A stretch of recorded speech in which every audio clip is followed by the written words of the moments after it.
Hey guys, what's up? It's Miguel back with another video. And firstly, as you can see, this is not usually my setup because we're traveling, so we had to work with what we had. There will be a couple of more videos in this format that we did with some exciting phones, and I wanted to make sure videos were being put out, so please bear with us and do stay tuned for the videos as well. I'd like to also apologize for the squiggly box here, which is courtesy of our delivery driver who for some reason decided to do this. Anyways, today we have the opportunity to unbox and review the Oppo Reno 8 Pro 5G. So we already know that Reno 8 is a pretty decent mid-range phone on its own, and we get to see what the Pro version has in store and how much better is than the Reno 8. Now, when we talk about the Reno 8 Pro, this is a device which falls under the high mid-range series, which in a lot of ways ticks a lot of the boxes of a flagship phone.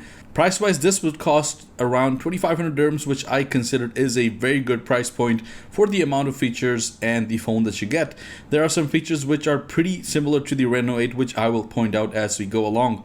Opening up the box, we can tell right away this would contain every accessory, including the charger, which is always a plus. Up top, we have a booklet which contains the usual paperwork. We also have the SIM ejector pin, and also glad to report that we see a silicone case, which is quite common but always nice to see. The case does have a camera cutout, which I would say looks pretty huge. And next up, the star of the show, which is the actual device, which I will come back to in a little bit. Furthermore, in the box, as I had mentioned, that the Reno 8 Pro has some similarities to the Reno 8. One of them we can see here, which is the charger that comes in the box, which is an 80-watt charger and is in fact the exact same one that also comes with the Reno 8. Finally, we also get a USB-A to USB-C cable as well. Now, looking at the phone itself, you will notice that the camera module is somewhat different, but not too different, where you wouldn't be able to tell that this is a Reno phone. We have the Reno 8 as well here, and if we compare both of them, you can see the resemblance and also the differences in the camera size, which clearly is much bigger on the Reno 8 Pro. Also, the camera on the Reno 8 kind of sticks out a little bit, while on the Reno 8 Pro, the cameras are very flush and integrated into the body, which I like much better. Another difference here is the Reno 8 Pro's back is made of glass with an aluminum frame, while on the Reno 8 the back and body as well are both made of plastic. Before we dig in further, we quickly will take a look at the SIM situation. The Reno 8 Pro does support dual SIM, but it does not have expandable micro SD options. And I should also mention that the variant that we do have today comes with 12 gigs of RAM and 256 gigs of internal storage, which should be more than enough. Okay, so I have already preset the phone, and first thing we're going to look at is the display. And I want to point out one thing immediately which I noticed is the bezels on the Reno 8 Pro are very minimal. If we quickly compare them to the Reno 8, you can tell that there's a huge difference, especially here at the bottom, and it gives the Reno 8 Pro a more premium flagship kind of vibe. We also have a 32 megapixel punch hole selfie camera on the front. On the back, we have a main 50 megapixel primary camera alongside an 8 megapixel ultra wide, which is kind of weird in my opinion because most other aspects of the phone are quite good.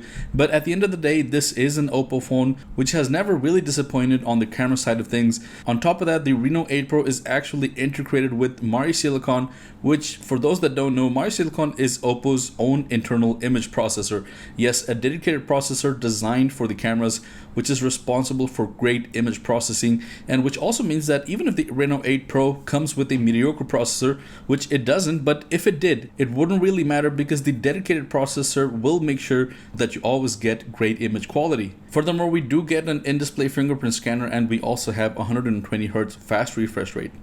The hand feel is also pretty good. The flat edge design makes sure the phone feels pretty good in the hands. And looking at the performance, we did an Antutu benchmark test, and the Reno 8 Pro was able to score a very impressive 720,000 points, which we can credit to the all-new MediaTek's Dimensity 8100 Max processor. And testing out the phone, there was no lag whatsoever, and I really wasn't able to tell between this and other phones which come with Snapdragon's latest processor, the 8 Gen 1. One thing that I did notice, which may be a deal breaker for you that game out there, when I was playing PUBG, I was only able to play with HDR ultra frame rate. There was no extreme or 90 FPS options, which is kind of odd because we do have 120 Hz display here and a great chip, but this may be as well because this specific chipset is pretty new and possibly the game is not optimized to do so.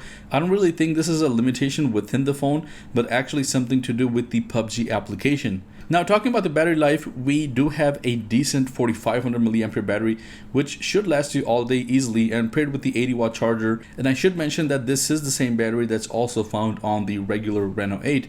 And guys, that pretty much sums it for the Reno 8. Overall, this is a very solid phone in my opinion. A higher mid-range phone which ticks almost all the flagship boxes, and starting around 2500 dirhams, I think this is a great first buy if you are in the market for one. And keeping in mind in cost, I really wasn't able to find any flaws on this phone. From my side, this is a highly recommended phone. So yeah, that is it for today's video. Let me know your thoughts down in the comments below. Subscribe if you haven't already, and I'll see you guys in the next one. Peace out.